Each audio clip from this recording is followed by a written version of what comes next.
My name's Sebba. I'm a biographer and historian, and my current book is called Les Parisiennes, How the Women of Paris Lived, Loved and Died in the 1940s.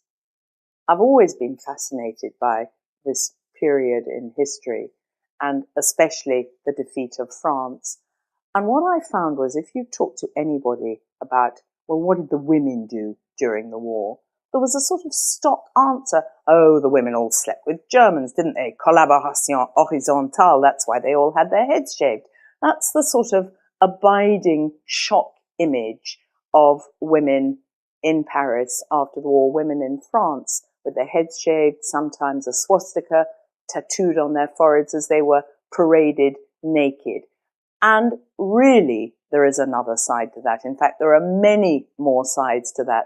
So that was really what I wanted to look at, this range of choices facing women, and how many women behaved so bravely, how many résistants. Of course, there were collaborators as well, and I talk about that in my book, but I just wanted to explore the choices available to women in fighting a war on the home front, a war without battles, because there's been so much written about the military side of the defeat, the political side of the defeat, but I really felt that exploring the grassroots perspective of war on the home front, how women on a daily basis, particularly in Paris, had to respond in order to stand up to their German occupiers.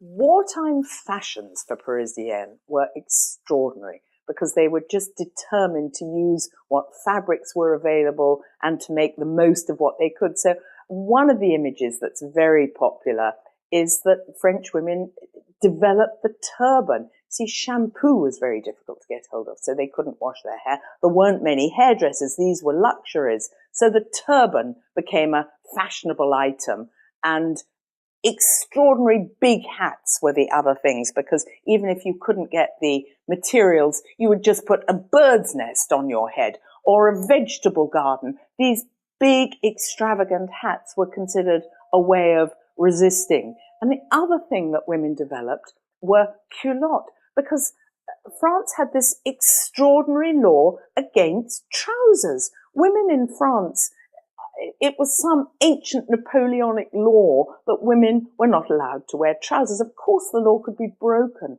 but the Vichy government really took it upon itself to encourage women to return to the home and hearth, to become mothers. Philippe Pétain drew the conclusion that one of the reasons for the defeat was because women had been so immoral. And so women were almost blamed for the defeat, which is an extraordinary way of looking at what happened to France. So in order to punish women, they were told to stay at home, have lots of children, and they couldn't wear trousers. Now, this was a ridiculous law at a time when you couldn't go around in a car. There wasn't petrol for cars. Private cars barely existed. So the bicycle was the mode of transport, and everybody used a bicycle, and particularly spies and resistant women had to get around in a bicycle. And so they had to develop this fashion of culottes, which really were trousers. They were divided skirts, but they couldn't actually look like trousers.